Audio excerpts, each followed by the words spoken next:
Welcome to the Audacity to Podcast, episode 159. Should you cover the same niche as someone else?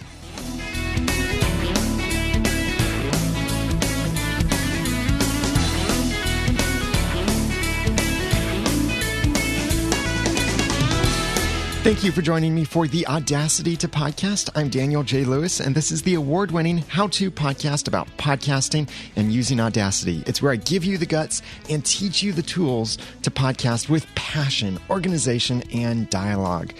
A common question that people have when they are getting into podcasts is, what if someone already has a podcast about this topic I want to have a podcast about?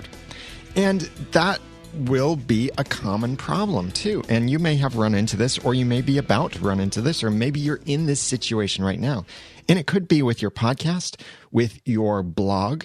It could be a product that you want to produce, and you're realizing that, hey, someone else has a similar product in this same niche. And in fact, this product does the same thing I want my product to do. What do I do now? So I've got for you 7 things to consider. Number 1, your experience is unique. Number 2, your perspective may be complementary. Number 3, you have your own personality. Number 4, your final product may appeal to those your, quote, competition, unquote, can't. Number 5, you may be better in a deeper niche. Number 6, you may be better in a different niche. And number 7, you may not discover your strengths until you get in. The way this started with me is when I launched the Audacity to Podcast, I saw that at that time there were only 2 other regular podcasts about podcasting. That was Cliff Ravenscraft with Podcast Answer Man and Dave Jackson with School of Podcasting. Sure, there were other podcasts about podcasting that existed, but they weren't really being maintained at that point. And podcasts about podcasting come and go quite a bit through the years. But I saw that even though there were already podcasts about podcasting, and one of them, Cliff, was a very good friend of mine at that point, and he still is a great friend of mine. We live really close together. And I was thinking, listening to this content and realizing that both of these current podcasts about podcasting aren't covering certain topics, or they're not mentioning certain alternatives, or they're not giving the instructions in this certain way. So I decided to start my own podcast to cover those gaps that I saw. And through the years, my approach gradually changed and strengthened into what it is today. And I think that the niche that the Audacity to Podcast fills, I think it fills very well, and that is the how-tos and the in-depth discussion. And that, I hope, is what you know that you get from the Audacity to Podcast and can rely on, those in-depth how-tos and the in-depth discussions with presenting you with different options and things to consider, steps to follow and such. So when you are in a similar situation and you see that there are others doing the same thing you want to do, don't take that as a clue to not do that thing you want to do. But also don't completely disregard the fact that there's competition. Sometimes competition is good for your industry because it means that there's an industry for this. Sometimes it's not so good. In my area, there are several grocery stores, and this probably happens with your area too. There will be a Kroger almost right next to a Walmart grocery store, or Walmart Supercenter, or maybe a different grocery store, Remke or a Biggs or something like that, real close to another grocery store.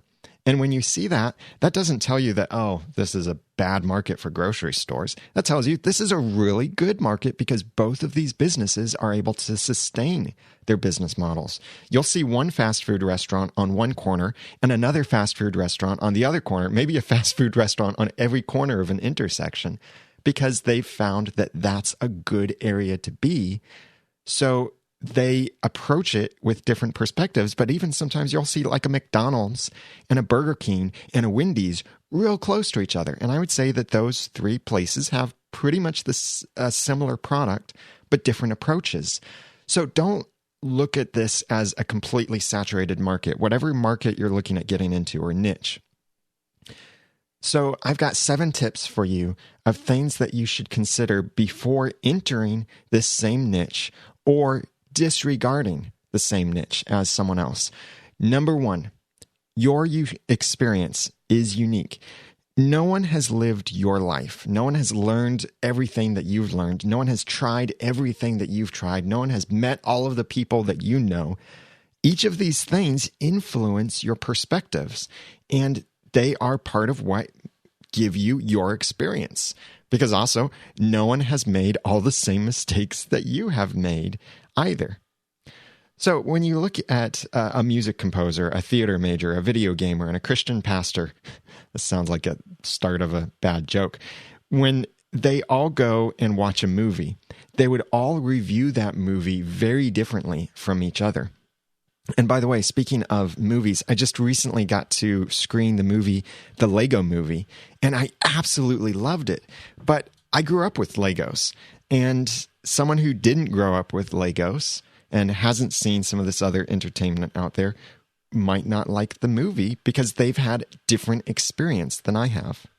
Your experience will affect how you approach many different things in your podcast, in your product, in your business, like your relationships, how other people relate with you, because people find that experiences are a big way that they relate with each other. It's oh, you used to play with Legos? So did I. Oh, you used to do this? Hey, so did I. And you think this too? Oh, hey, so do I.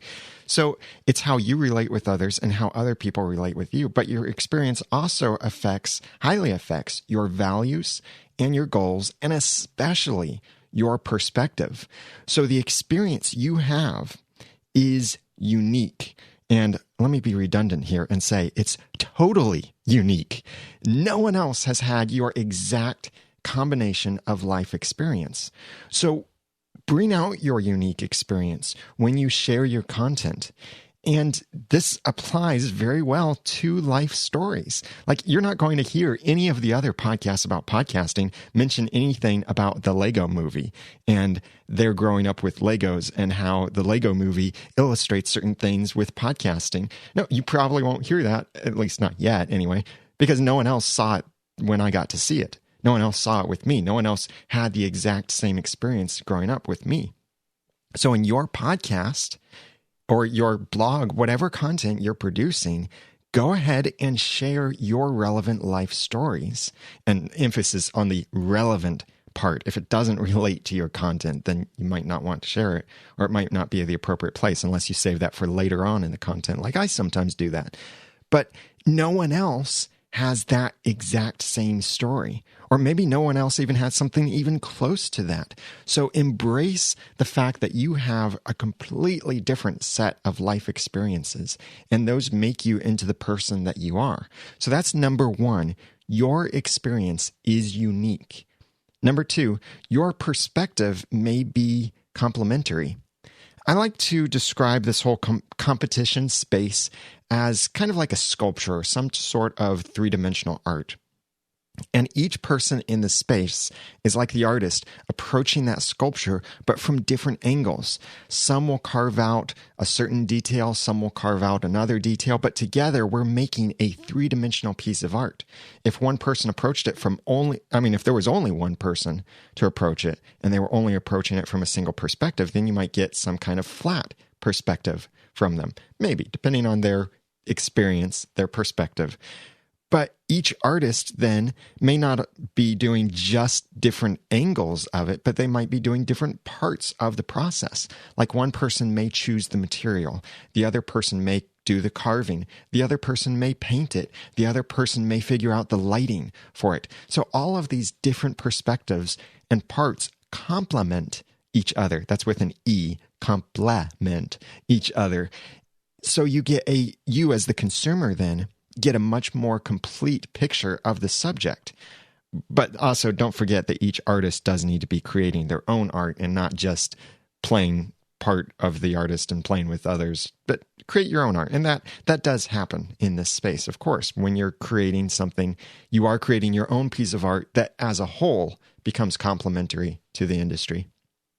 So you need to look for those unique aspects of your perspective that helps others get a bigger picture. Sometimes this may even mean that you go for the complete opposite perspective as someone is sharing.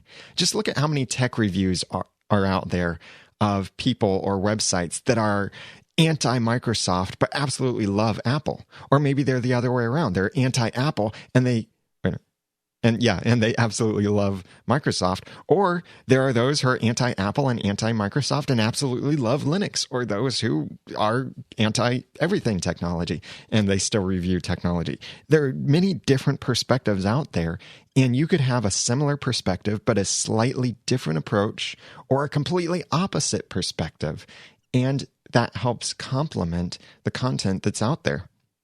I see this all the time with all of the different Once Upon a Time podcasts out there because I host one of them. And if you want to see a list of the different Once Upon a Time podcasts, check out oncepodcast.com/more podcasts. Or I have this link in the show notes too if you want to check it out. But it's a list I maintain of all of the different Once Upon a Time podcasts. And there are a lot of fan podcasts about this one TV show. But it amazes me that each time a new episode of the TV show comes out, it seems that every podcast catches something that the other podcasts didn't catch because of the perspectives. Each collection of hosts have their own perspectives that they focus on, maybe the stories that affect a favorite character. Maybe it's the historical or literary connections with some of the content and the characters. Maybe it's character development overall, or certain plot twists or Easter eggs or any other perspective that they might have. They're bringing that to the table and finding different content based on those perspectives. Just look at the podcasts about podcasting space. I think that when you look at the top ones out there, the most popular ones, you'll see that each one fits into a different perspective. And I think that they fill that perspective and complement each other pretty well. Look at, for example, well, I'll just go through these. Podcast Answer Man with Cliff Ravenscraft. He has a really large audience asking a lot of questions about podcasting. And as the name implies, he answers these. He's great at providing these answers and inspiring success for podcasters and business owners and marketers out there. School of Podcasting with Dave Jackson. He is experimental and very opinionated. That's a good thing that he's so opinionated. He'll discuss recent news items that affect podcasters. He'll share some of these unheard of tools, like he'll get his hands on a Yamaha mixer that's only, I think, $50 or $70 and let you know about its quality, or he'll find some little tool that's been hidden and forgotten about. And he also is a great curator of these great stories of, because of my podcast, this happened, or I was able to do this. Some great inspiring stories there. The Podcaster Studio. Ray Ortega produces podcasts as his regular day job. So he's in this field quite often, and he finds creative solutions to common problems. And he also has great information, especially on his YouTube channel. He has great information about video production that applies very well to video podcasters. And he also highlights these gems, the little things that make big differences in a podcast. Maybe it's this little tip. Maybe it's a little tool. Maybe it's some little tweak you can make that makes a big difference. Look at how I fit in with the Audacity to podcast. I go in depth with certain topic discussions, detailed how-to information, and resources that I want you to help you launch or improve your podcast. The Feed, Libsyn's official podcast. Elsie Escobar works for Libsyn, and she's in touch with thousands of professional and, quote, amateur, unquote, podcasters facing all kinds of success and struggles. So she and Rob Walsh, who basically runs Libsyn, bring you tips, industry news, and information that, as Elsie says, keep you podcasting. Music Radio Creative, Mike and Isabella Russell, have a broader perspective. They're not focused on just podcasters. They're talking to podcasters, traditional radio hosts, and DJs. and they bring many different audio branding and production tips. And they have a nice little international flair too, because they're from the United Kingdom. So their perspective isn't just all American, red, white, and blue for everything, like sometimes we Americans tend to be. Podcast Talent Coach, a podcast I've been catching up on recently. I'm still several episodes behind. I'm a bunch of episodes behind on every podcast I listen to, but Eric K. Johnson focuses on, I call them priceless tips that are heavily inspired by his radio background. See, the experience playing in there. And he talks about finding great ideas, making engaging content, and asking quality questions. Then look at Podcasters Roundtable. It's a collaboration led by Ray Ortega, and Dave Jackson and I join in on this, and we frequently have guests on the roundtable, and we're discussing controversial issues affecting podcasters. And you won't get the variety of opinions that we cover from any one of our individual shows, because I can't represent every opinion out there. I certainly can't represent it as passionately as I can my own opinion. And so Podcasters Roundtable is a great place to discuss these things and bring them to light and debate them. Sometimes we agree very vehemently. Sometimes we agree on things. Like we recently talked about, should your podcast have its own app? And we had some people that were big gung-ho, yes, get your own app for your podcast. And others who were saying, no, I think it's a waste of time, waste of money. You should be doing other things. So that's just an overview of what I think are the top podcasts about podcasting. And you can see that although we're all talking about how to podcast and how to improve your podcast, we each have our own perspectives. We each have our own experience. And going on down this line, we have our own personalities, we have our own final products, and in a sense, our own niches within this niche of how to podcast.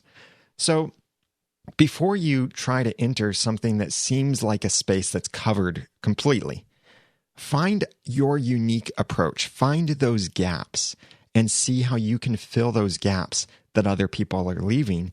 And then I think you'll find more success that way. Instead of just trying to do the same thing others are doing, try to do what others aren't doing, and you'll find more success that way. So that's number 2. Your perspective may be complementary. Number 3, you have your own personality. I'm sure that probably all of the podcasting consultants receive on a regular basis messages that say something like this: I can't stand this other consultant, but I like you. I've received these. I know others have received these that have named me. I don't know who sent them, so don't worry about that. But I'm sure each of us have received a message like this. The same thing applies to, I think, any podcast in a particular industry. Like I watch all of the iTunes reviews for Once Upon a Time podcasts, and I see on just about every Once Upon a Time podcast, there will be a comment that says something like, I listened to all of the other Once Upon a Time podcasts and I didn't like them, but I love this one. And it won't be the same person for every podcast, of course, but it will be one person says that for one podcast, another for another podcast, and so on. So they are drawn to these personalities, and people can relate with personalities, which, remember, heavily influenced by your experience and your perspective. And don't think that a strong personality is a bad thing. Like I mentioned, Dave Jackson, opinionated. I think we can all agree that he is pretty opinionated. And I caught up finally on his show, School of Podcasting. In one of his recent episodes, he got all preachy on something, and in fact tried to make it sound like he was getting preachy on something. But a strong personality does mean you increase your chances of turning off people, turning away potential listeners. That's fine. But a weak personality, if you try to water down your personality and not turn away so many people, well, I think a weak personality will be forgotten, just kind of lost in the mix of everyone else out there. So it's not bad to have a strong personality, to be opinionated, to be passionate about this thing, to be passionate about hating a particular method or a particular approach. That is great. Embrace the fact that you have a strong personality. Don't try to be someone else. You may want to filter out certain aspects of your content or how you present. Like maybe you decide to filter some language.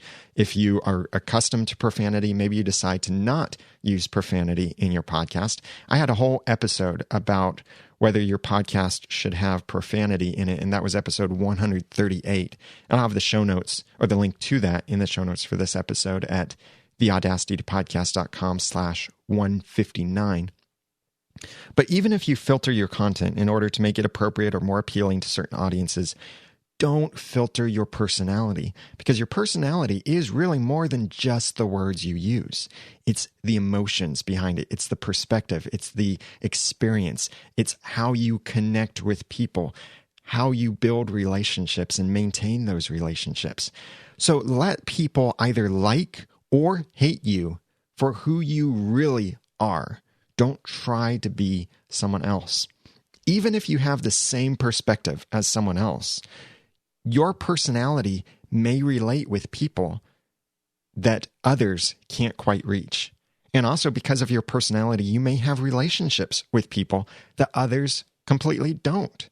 So don't think that just because you have the same perspective means that you can't be in the same niche. You could still be. Look at the automobile industry, for example, and there are a lot of automobile commercials during the Super Bowl. Every manufacturer tends to market certain automobiles for certain personalities. What you probably won't ever see is something like this, a sports car marketed to mothers with young children, or maybe a minivan for the rough and tough lumberjack kind of man, or a luxury vehicle for teenagers, or maybe a dirty, ugly, well, not ugly, but dirty pickup truck with a giant rock in the back of it for Fortune 500 CEOs. Those personalities just don't really fit. And that's, I know we're talking generalities, but they generally don't fit. But all of these different kinds of automobiles out there have the same core purpose. That is to get you and some optional stuff from one place to another, usually on four wheels. That's the core idea of each of these automobiles. But then that's where the personalities come out and the approaches, the perspectives, what needs each particular vehicle fulfills, and what things they try to satisfy, and feelings they try to invoke, what personalities they're reaching out to and connecting with for those automobiles. So the luxury automobiles are marketed to the successful person, the Fortune 500 CEO, the person who really wants to feel like they are accomplished in life. The pickup trucks are generally marketed to the man who just wants to get in the dirt, pull out that boulder, build something, go off-roading, that kind of stuff. They recognize personalities that are connected to particular models, and that's how they try to tie things together, even though they're all automobiles. So you have your own personality. Embrace that and let that show through in your podcast or in whatever content you're creating. That's number 3. You have your own personality. Number 4, your final product may appeal to those your competition can't. Imagine what the world would be like if Pepsi decided, Coca-Cola already has a cola on the market. We'll never succeed. Or what if Apple said something like, hey, everybody's making these flip phones and PDAs, and now they're starting to make smartphones. There's probably not really a need for another smartphone in the market. Imagine the world if these companies had said something like that. Your podcast, for many different reasons, may appeal to an audience that finds no attraction whatsoever in some of the, quote, competition. Just look at how many colas there are, how many different smartphones you can get from a single wireless carrier. Some of these items have a small appeal, but even that small appeal could be to an extremely passionate consumer base that might be even more active than anyone else. This is basically how the podcast awards work. And I think this is really what they're out to measure, is not just audience size of everybody vote once and we'll see whoever gets the most votes. Well, that's audience size kind of thing. But the podcast awards work more on audience engagement. Do you have a passionate enough audience? a loyal enough audience that they will go and vote for your show, not just once, but every single day for the 2-week voting period. So that's how a little podcast with a passionate, engaged audience can beat a big podcast with a pretty passive audience. And this has happened many, many times. It happens every single year that in some category, a little guy beats a big guy because of how engaged the audience is. So your final product may have that appeal to those when your, quote, competition can't appeal to those people. But if your potential product or topic that you're looking at covering seems to be already fairly saturated, there are a lot of other podcasters or content creators in that same niche, then consider a few more things. This is point 5. You may be better in a deeper niche. Just think about this. Technology is a massive topic. There are a bunch of podcasts out there about general technology, like This Week in Tech, really popular podcast, and it's about, well, technology, all kinds of technology. And you're going to have a really hard time trying to build an audience if you just talk about technology, because there's so many other industry giants in the space already that you might not find an audience. So go deeper. Pick a particular kind of technology or a particular audience. So for example, in the technology field, John Wilkerson talks about technology for homeschool families with his show, The Wired Homeschool. Or Dave McCabe and Jim Collison with Home Server Show talk about, well, as the name implies, home server technology. And Cynthia Sanchez talks about nothing else other than Pinterest on her blog and podcast, Oh So Pinteresting. And if you want to check out these shows I just mentioned, they're in the show notes, theaudacitypodcast.com/159. So they aren't just talking about the big, broad technology. They have gotten down to a deeper niche, a specific technology or specific audience for technology. So you may like video games and you want to have a podcast about video games.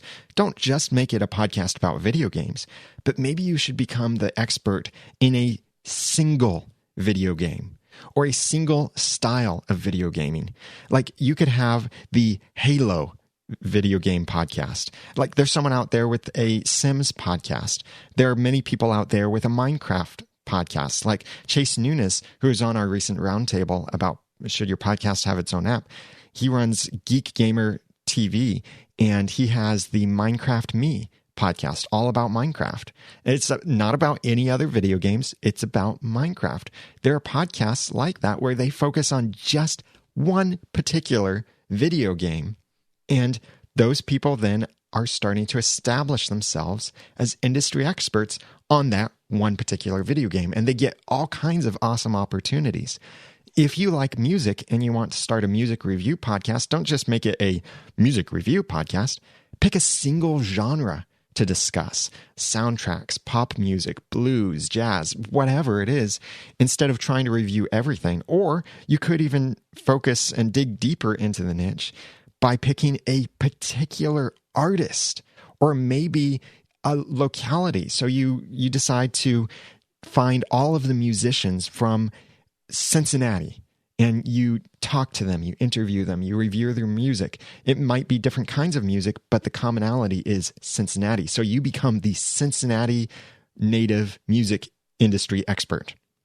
When you dig deeper into a niche or niche down, as it's hard to figure this out. Who said it first? Either Ray Ortega or Pat Flynn said this first, but the idea of niching down, focusing on a deeper niche, you increase your leverage to become that go-to person in that topic.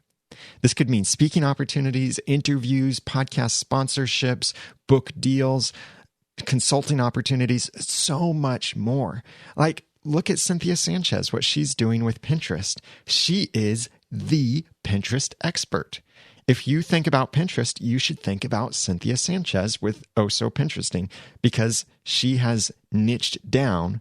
She has dug deeper into that. She doesn't cover Facebook, Twitter, MySpace, all of these other social networks. She covers one social network, and she covers it very well. And because of that, she has spoken at many conferences on Pinterest. She's been interviewed in very popular podcasts about Pinterest. I've had her on the Audacity podcast too to talk about Pinterest, because when I thought I want someone to talk about Pinterest, I instantly thought, oh, Cynthia Sanchez, problem solved. No debate whatsoever in my mind, because she focuses on the one particular niche, and she does that very well. So that's number 5. You may be better in a deeper niche. If the particular niche you're looking at seems already saturated, dig deeper.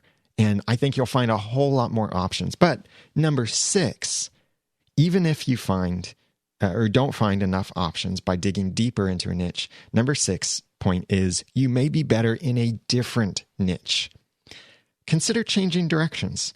You're smart. Really, you are. You are smart, you're intelligent, you're creative, and you have more ideas. You have more passions. If your current idea seems like it's already taken or taken too much, and you can't find a place to fit in, well, find another passion and restart the thinking process. Because if you have one good idea, then it's very likely that you might have other good ideas as well. So pick perhaps a different niche, completely different niche. It could be a colossal, that's the word I'm looking for, colossal jump from maybe you were going to start the video gaming podcast to instead you decided to start the knitting for pregnant mothers podcast, or whatever it is.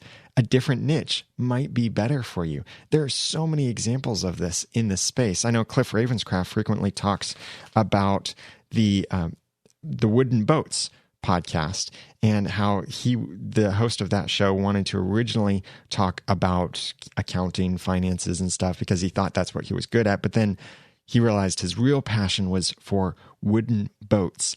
And Dan is his name.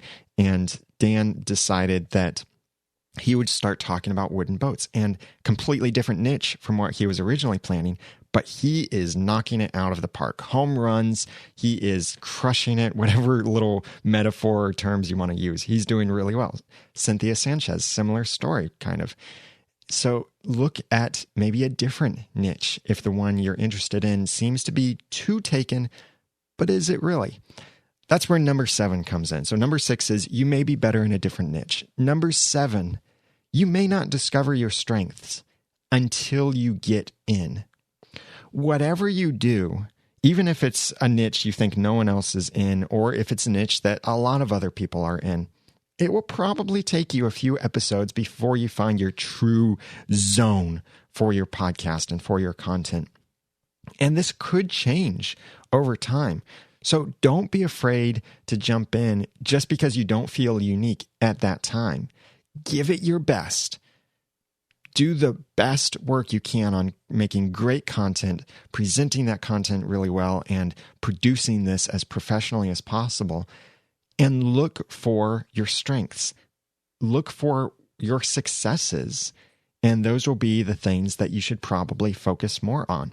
When I look back at the Audacity to Podcasts history, I can see that the first month of episodes, I didn't really have that much focus. In fact, some people would say I had no focus because people thought when I started the podcast that it would be a podcast about Audacity. And for the first several episodes, I don't think I even mentioned Audacity except for the title of the show. Now you know that the title is a double meaning, that I use Audacity in the title to really mean the guts to podcast, and I don't intend to change that. But it was then the following 20 or so episodes that I started to recognize a little bit more the how-to direction and in-depth information.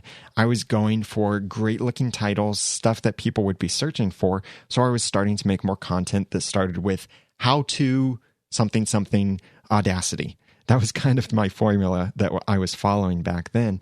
But then I was also coming across other information that I thought would be helpful to share. So it'd be something like 6 tips for a good podcast domain name and other things like that. But it really wasn't until about a year later that I realized my best strengths, stuff that I had already been doing, but then was able to look back and realize this was great content, this was great content, this was great content. And hey, these all kind of fit the same idea. And it was about a year later that I came up with that tagline, a how-to podcast about podcasting and using Audacity. There's also some search engine optimization that went into that. But a couple more years later, and that takes us to today, and now I see myself with a slightly different perspective. So my marketing and approach to the podcast will be changing a little bit in the coming months, but maybe you've already recognized that direction that I'm going and some ways that I've changed certain things that I say. So don't be afraid to jump in and realize that you may change things as you get in. There are so many cases of this, like even Cliff Ravenscraft's first podcast. He talks about this several times. His first podcast that he started was about many different things. I think he called it Generally Speaking. And he talked about Lost a little bit. And people were asking him, hey, can you just have the Lost conversation separate from everything else? Because we really want to hear just what your thoughts are on Lost, not these other topics that you talk about, but we really want to hear about Lost. So then he focused on that. The same thing may happen for you, where you will start talking about a particular topic, and along the way, you'll discover a new direction you could go with that topic or with your content, or just a different show completely. You'll discover strengths as you get into this. So do regularly review your successes and look for those patterns.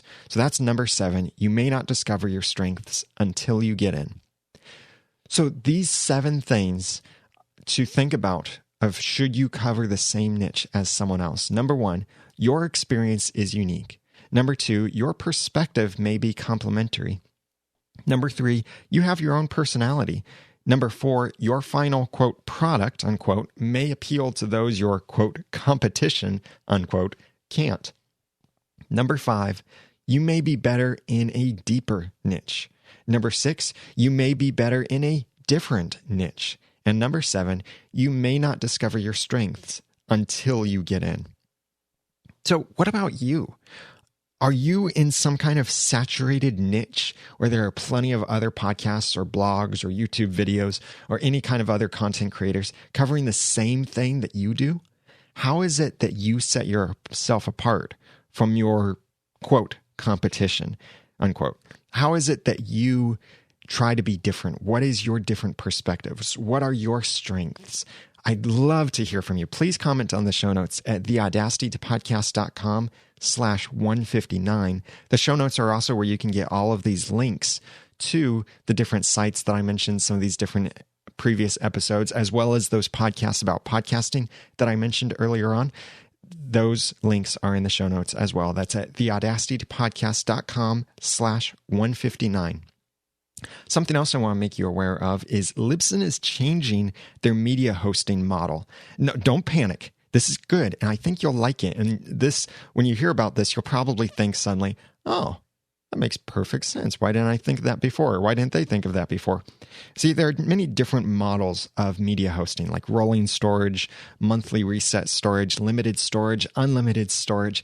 I recently did a blog post about all of these and compared the top media hosts over at theaudacitypodcast.com/media hosting. I highly recommend that you check it out and understand all of these models, but I'll just give you a brief overview here in the podcast so you understand what's happening. Libsyn and Blueberry have been offering this model that's called rolling storage. It's where what you upload today takes up the space for about 30 days, well, 30 days exactly, and then you get that space back. So it's like a conveyor belt where you only get so much space total, but then stuff works its way off the conveyor belt after an amount of time. So it ends up being a little confusing because you upload 10 megabytes today, 10 megabytes next week, 10 megabytes the week after that, and it becomes this rolling thing where you get your 10 megabytes back in 30 days from today, but you get another 10 megabytes back in 30 days from next week. And it can become a little confusing. And I've even been confused by this sometimes when trying to manage my own space and decide, okay, what can I upload to my media host now? What do I need to wait to upload? And if I upload this today, will that mean I won't have enough space for my episode next week? When will I get the space back from that episode I uploaded? When was it, 2 or 3 weeks ago? I can't remember. When do I get that space back? It's really a juggle, and it can be confusing. Libsyn has been doing that model, and they are changing to what I call monthly reset storage. And by the way, if you want to sign up for Libsyn, go to libsyn.com and use the promo code NOODLE, and you'll get a free month.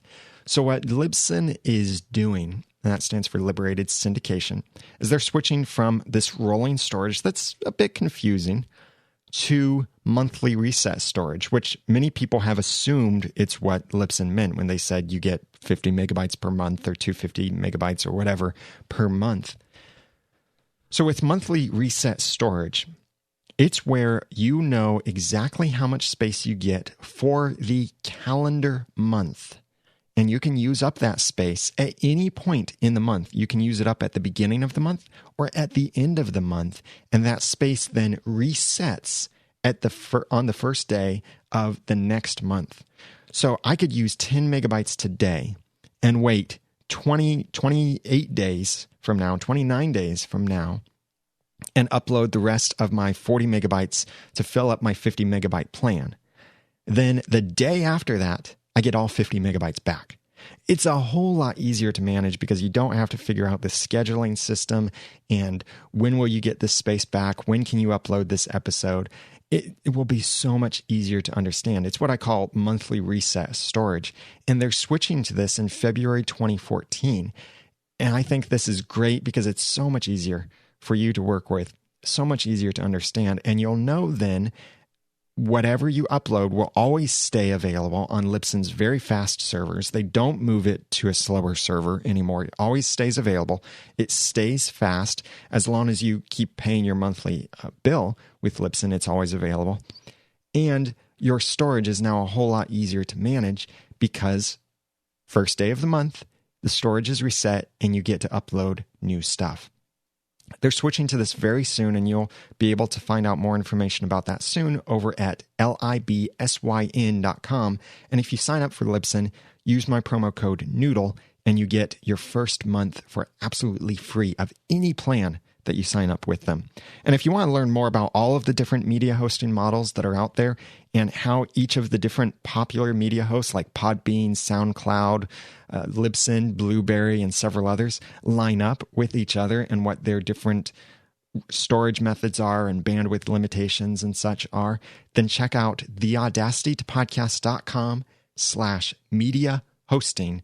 And I have that link in the show notes at /159 if you want to check that out, as well as let me know what your success has been with podcasting in a seemingly saturated market or with any kind of competition in your same market.